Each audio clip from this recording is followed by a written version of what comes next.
I'm choosing heaven today. Good morning, everyone. I'm Reverend Anna Hokangas, for those of you who don't know me. I think most of you do.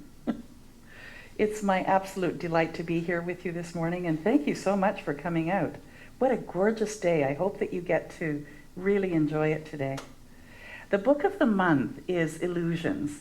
The man who wrote, Jonathan Livingston Seagull, wrote Illusions, and it's our underlying inspiration, and so we had sold a few copies, and I invite you to get your own copy if you like through either Kobo or Kindle, or order it through Amazon. There are some wonderful quotes throughout the book that are just guidelines for mastering life. And so that's basically what we're looking at. So moving beyond our story, I'd like to think about the idea of moving beyond your story from the standpoint of, do you want to move beyond your story? Like, some of us are pretty happy, right? At least part of the story. Or are you? And I guess that's the question. You know, it's presumptuous of me to think that you might want to even move beyond your story. So I started from that place and thought, okay, so let me ask you a couple of questions that you don't necessarily have to answer, but just think about. And that is, if things are just going really smoothly and there's really nothing exciting going on, either highs or lows, then it can get kind of boring, right? And the word that comes to mind is rote.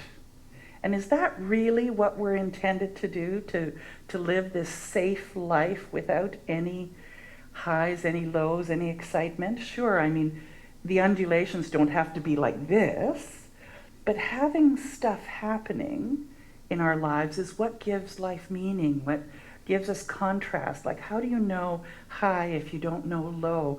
How do you know happiness if you haven't experienced something other than that? How do you know ease unless you've had struggle? And so moving beyond the story is more about the idea that you have a choice. You have a choice to live more fully, or to experience what you're experiencing now and don't change at all. I have a little secret for you, though. If you try not to change at all, that's probably more work than going with the flow. Just say. So change the point of view to get the whole story is one of the things we're going to look at. Victim or victor, and the sun does shine. So yesterday, I was clever, so I wanted to change the world. Today I'm wise, so I'm changing myself, says Rumi. How many have reached that point? Oh, though there are times, aren't you tempted to wish you could change somebody? And they are just not in that place. I remember a number of years ago, because this teaching is, it's simple, but it's not easy. And why I say that is because we are really saying to you, you have full responsibility for how you respond to what happens in your life. And you have full responsibility for what you're thinking and what you're believing. And there are not a whole lot of faith traditions out there that put the responsibility in your lap.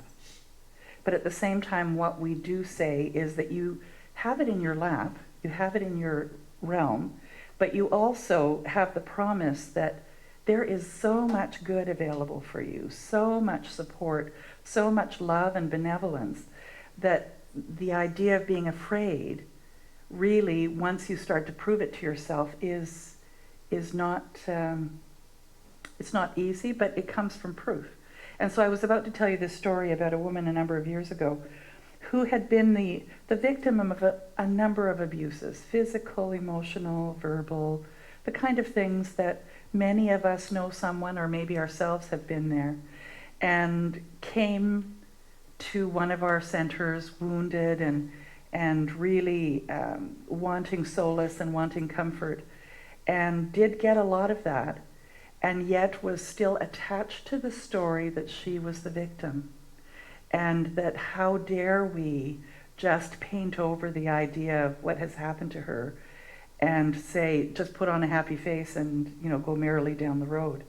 And I understood that she had gotten to the point that she needed to in terms of her own growth, and that one day when she was really truly willing to say, yes, that happened to me, but I'm not going to allow it to define me, because today I choose to move in this direction. I may have the scars and all of that to show for what I went through, but I choose not to have it define me. And she wasn't ready quite for that. And all I can do as someone who's a spiritual coach or spiritual guide is to say, I lovingly support you on your journey, and when you're ready to go to the next level of your understanding of this, then that's great. How many of you know of someone who just really is stuck in that story? And yeah, and it's hard, because I don't know about you, but my heart goes out to them, because I know that there are some things I've struggled with, and it took me a long time to get over and be able to not allow that to define me. But for the longest time, I was a real champion of those stories.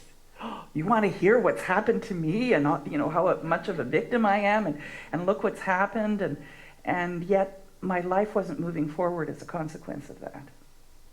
And it's in this study, in these principles that we espouse, that you have an opportunity to play with it, to learn about that. So I created a story of my life with every thought. I create the story of my life with every thought I think and every word I speak. Today, I choose to be more mindful, vigilant, and purposeful of the power that I have access to. I understand that there is a power for good in the universe, and I'm using it. So this is my guiding affirmation. And it really resonates with me, and it is very much what we attempt to live, walk, and teach. So victim or victor. I remember Randy, my husband, having a bookstore in Sudbury back in the 80s, and it was a metaphysical bookstore.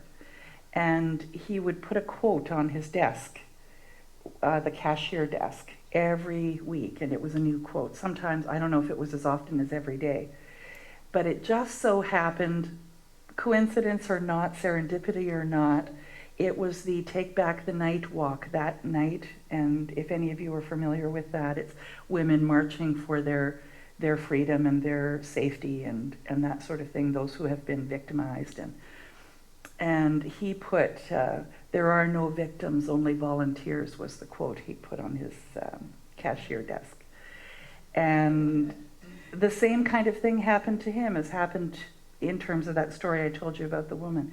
There were a number of individuals that basically boycotted his business, and ultimately his business failed because of the misunderstanding of what did that statement mean. They thought that he was being uncaring, and that no, you're not a victim, you're a volunteer. You choose one way or the other, and absolutely we choose what's going to define us. But it got lost in the translation. And so is there something in your life that you're choosing to be a victor or a victim over that you might change your mind about? Because it certainly is moving forward when you change your mind. It may not be easy, but it is simple. So I know that some of you have seen this clip of Bob Newhart, but it's so appropriate for today's talk. So here we go. And do we have volume? Yes, there we go. Dr. Switzer? Yes, come in. I'm just washing my hands. I'm Catherine Bigman. Janet Carlisle referred me. Oh, yes. Here being buried alive in a box. Yes, that's me. Should I lay down? Oh, no, we don't do that anymore. Just have a seat. And let me tell you a bit about our billing. I charge $5 for the first 5 minutes, and then absolutely nothing after that. How does that sound? That sounds great. Too good to be true, as a matter of fact. Well, I can almost guarantee you that our session won't last the full 5 minutes. Now, we don't do any insurance billing, so you would either have to pay in cash or by check. Wow, okay. And I don't make change. All right. And go. Go. Well, tell What? me about the problem that you wish to address. Oh, okay. Well, I have this fear of being buried alive in a box. I start thinking about being buried alive and I begin to panic. Has anyone ever tried to bury you alive in a box? No, but truly thinking about it does make my life horrible. I mean, I can't go through tunnels or be in an elevator or in a house, anything boxy. So what you're saying is you're claustrophobic. Yes, that's it. All right, well, let's go, Catherine. I'm going to say 2 words to you right now. I want you to listen to them very, very carefully. Then I want you to take them out of the office with you and incorporate them into your life. Well, shall I write them down? Well, if it makes you comfortable, it's just 2 words. We find most people can remember them. Okay. You ready? Yes. Okay, here they are. Stop it!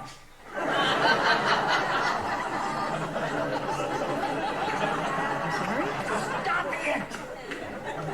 Stop it? Yes, S-T-O-P, new word, I-T. So, what are you saying? You know, it's funny. I say 2 simple words, and I cannot tell you the amount of people who say exactly the same thing you're saying. I mean, this is not Yiddish, Catherine. This is English. Stop it. So, I should just stop it. There you go. I mean, you don't want to go through life being scared of being buried alive in a box, do you? I mean, that sounds frightening. It is. Then stop it. I can't. I mean, it's been with me since childhood.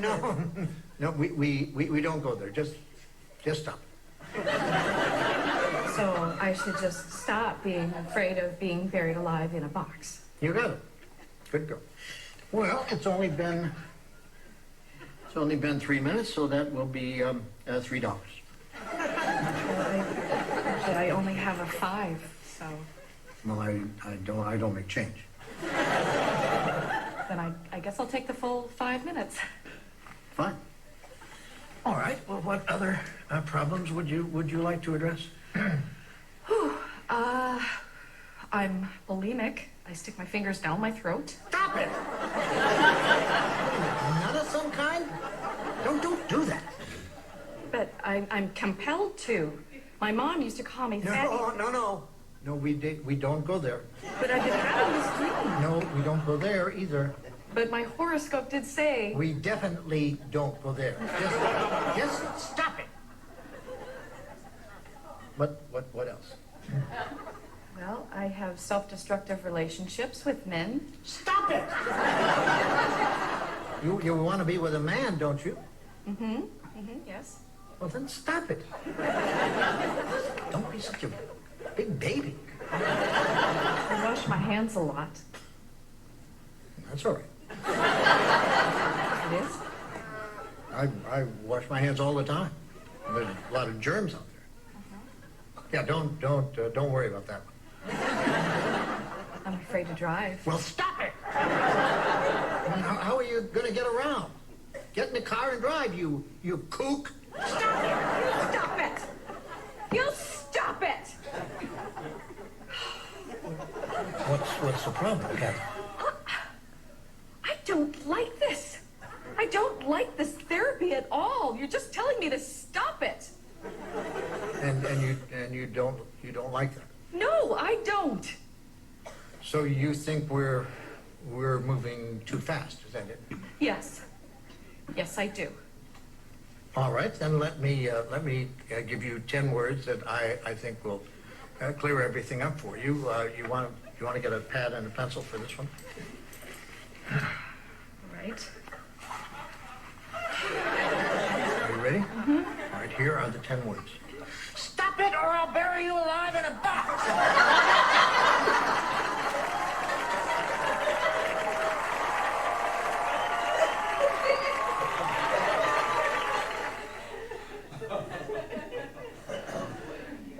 I know it's extreme, but really it's isn't all humor extreme, but it's real life situations that we put a little twist to. I was up in North Bay a couple of weeks ago to see a complementary medicine doctor about my hip and leg, and while I was in the office, this really lovely 6'2" or so man came out of the office, out of one of the rooms, operating rooms, or not operating rooms, but you know, those consulting rooms, and really friendly face. He was tall, you know, nicely dressed, had that smile that just kind of warms a room, and he came out and he reached down and got these a pair of shoes from underneath a chair, and he sat in a chair and he pulled off one leg and took the slipper off of that leg and put his shoe on and put the leg back on. Then he pulled off the other leg and took the slipper off and put his shoe on and put his leg back on and rolled his pant legs down. And as he's doing that, I'm talking to him about what a nice day it is out, and how Dr. Aubry is such a nice doctor and everything.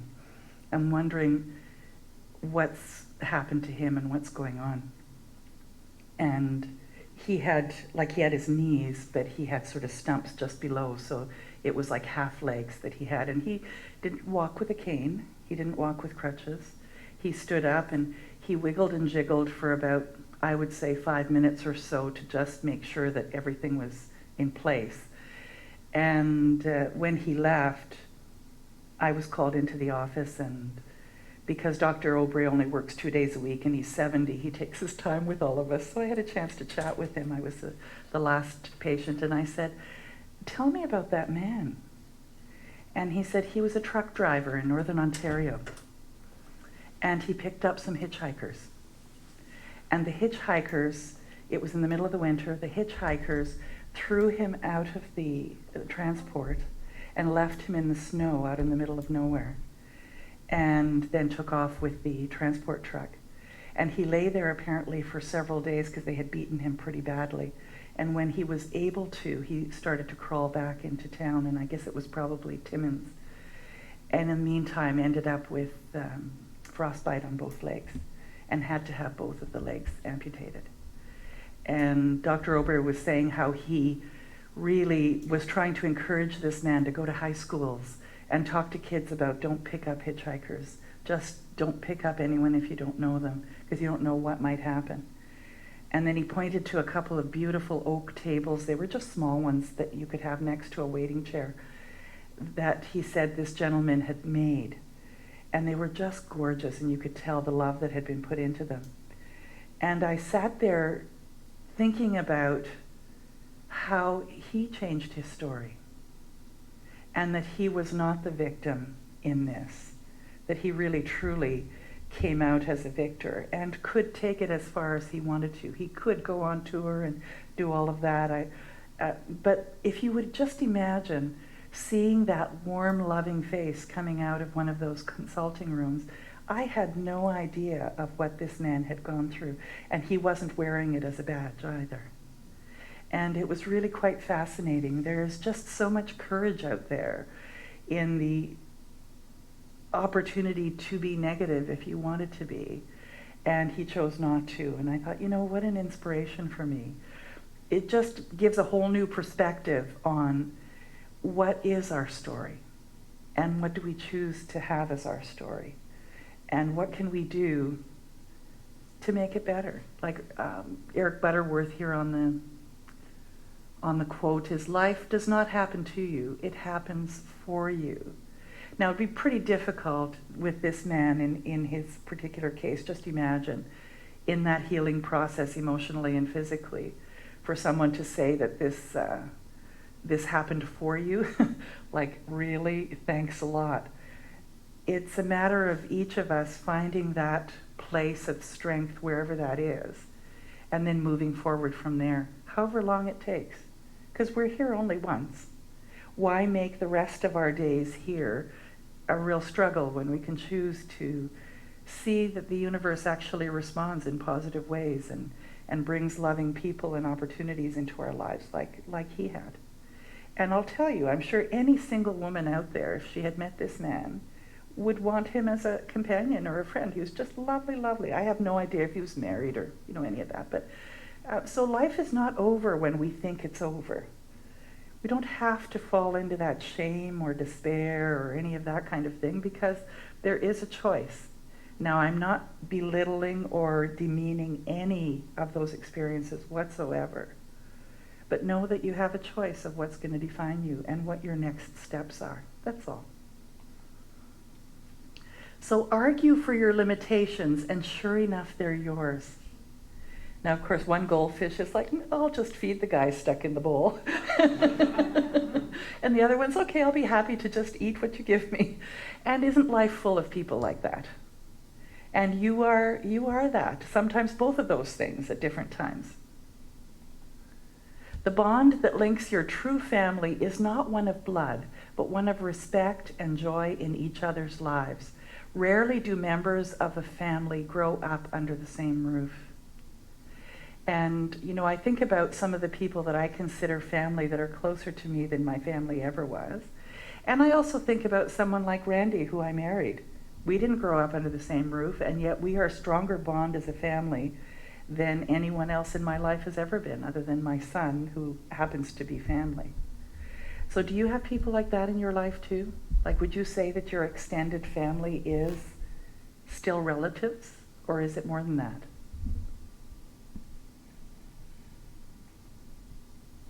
In your anger, do not sin. Do not let the sun go down while you are still angry. Ephesians 4:26. Now, on the surface, that makes a lot of sense, and you hear people say that. If you're going to have a happy relationship or a happy life, don't go to bed angry. But the metaphysics of this is that don't let the light of who you are be dimmed by any anger that you have, so that the next steps that you take in life are filtered through that anger. Does that make sense? So the sun does shine. So even on a cloudy day, even at night, the sun is still shining. And the whole concept of that is the idea that there is possibility and good everywhere. You may not see it right now, but as you continue to move in that direction, it shows up for you. Imagine a universe beautiful and just and perfect. Then be sure of one thing. The is, or God, or Creator, has imagined it quite a bit better than you have. So what I invite you to consider is your grandest, most glorious desires and dreams are just the beginning. There is so much more joy, peace, love, health, wholeness, prosperity available to you, and you have your own glass ceiling.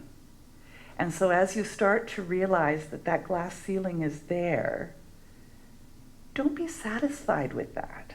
I invite you to say, what? Give me more. Bring me more. I choose to experience more.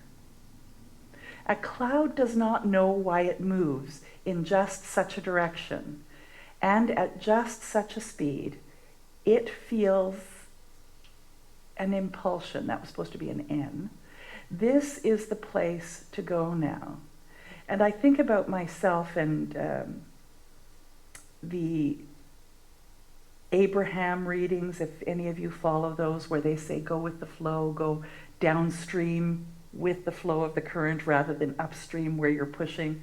And clouds are a wonderful reminder of that they're doing what they need to do. They're collecting moisture and they're releasing moisture, and the wind is blowing them, and one minute they look like an apple and the next minute they look like Mickey Mouse, and it's constantly changing. And it's a reminder that we can do that too. We can go with the flow and keep changing and evolving and not be concerned. Again, simple, not easy. So wake up and pay attention. This is from Sister Act 2. I thought I'd give you a little bit more music here. And maybe if you have seen this movie, you'll remember this.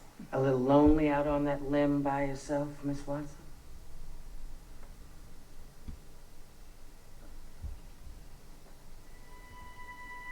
so much for friendship.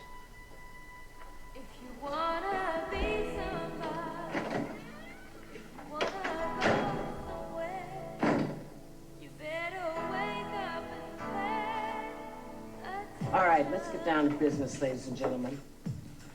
If you want to go somewhere and you want to be somebody, you better wake up and pay attention, honey. Because the real world is out there.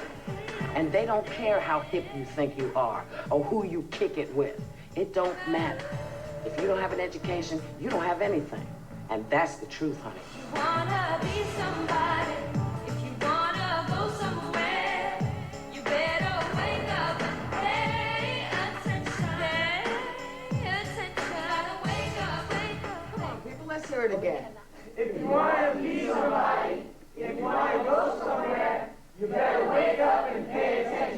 Come on, make me believe what you're saying. Can we waken this up a little? Well, yeah, if you think you can. Okay. Deanna. If you wanna be somebody, if you wanna go somewhere, you better wake up and pay attention. If you wanna be somebody, if you wanna go somewhere, you better wake up and pay attention. Wait a minute. Talk about a wake-up call. Where did this come from? So many of our movies and media really have such great messages. And I don't know about you, but the first time I saw this, I'm sure I missed all of the messages that were there, and I really get them now. So I create the story of my life with every thought I think and every word I speak. Today, I choose to be more mindful, vigilant, and purposeful of the power that I have access to. I understand that there is a power for good in the universe, and I'm using it. God, Spirit, Creator in me, as me, is me. Want to say that with me? God, Spirit, Creator in me, as me, is me. And let's take a moment to just close your eyes and think about a story that you may be hanging on to that's not serving you. That somehow is either just boring, or it's stressful, or it's really, really challenging, but not in a positive way. Are you willing to let it go and have it be transformed into a story that's more empowering?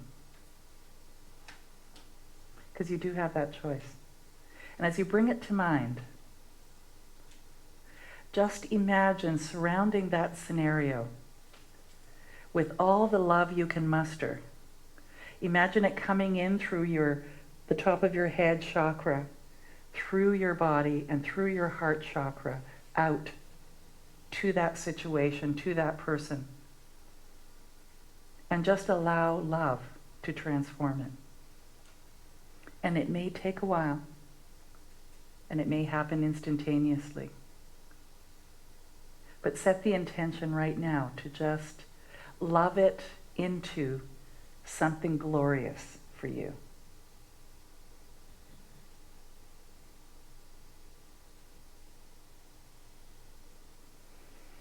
And together let's say, and so it is. So it is. Thanks a lot for the band. It was great.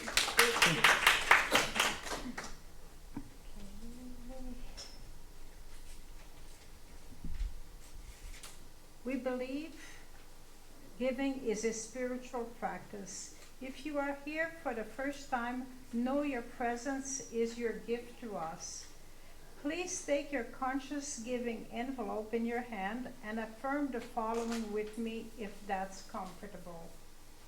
Divine love, through me, blesses and multiplies all I have, all I give, and all I receive.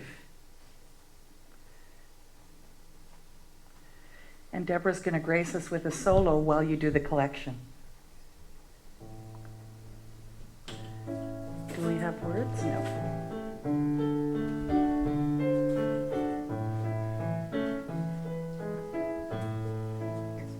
You need an attitude of gratitude. Quit that saucy attitude. Be happy for what each new day brings. An attitude of gratitude will put your heart right in the mood for you to dance and sing. When you're feeling down and out, when you're feeling blue, when your heart is really calm, here's what you can do. Have an attitude of gratitude. Quit that saucy attitude. Be happy for what each new day brings. An attitude of gratitude will put your heart right in the mood for you to dance and sing. When your brow is furrowed, dark clouds hang overhead. When you've got to get up, but you'd rather stay in bed. You need an attitude of gratitude. Quit that saucy attitude. Be happy for what each new day brings. An attitude of gratitude will put your heart right in the mood for you to dance and sing. When you're feeling troubled and things aren't going right, you don't get discouraged, just try with all your might to have an attitude of gratitude. Quit that saucy attitude. Be happy for what each new day brings. An attitude of gratitude will put your heart right in the mood for you to dance and sing. In the mood for you to dance and sing.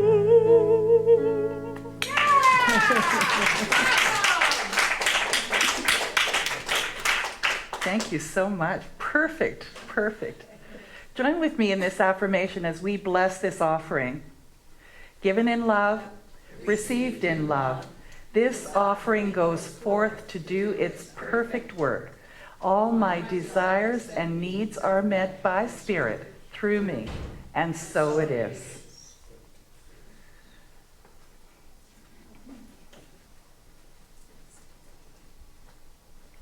I don't think we have anyone new today. No, we don't have anybody new today. Okay. I'm trying to be new every day. Okay, I love it. That's changing your story, isn't it? So if you have a prayer request, just place it in the envelope and put it in the prayer box. And the closing prayer. Yes. The closing prayer, could I make an announcement, please? Sure. The volunteer sign-up list is at the back, and not many people have signed up for August.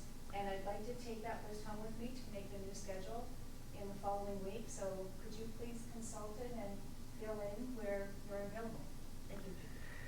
Thank you, everyone. So think about some people in your life that you would like to include in this prayer. Perhaps it's you, perhaps it's someone else. Knowing that as we pray for someone else, we're always praying for their highest and best. Knowing that the essence of Spirit, the wisdom of Spirit is within each of those souls. And rather than imposing our will that their life look a certain way, that Spirit guides them in the highest and best for them. And the same for you. And join with me in this closing prayer treatment. As I breathe and relax and speak in the first person, for there is only one thing going on here: God, Spirit, Source. I focus on the infinite possibilities of God as me, in me, through me, is me.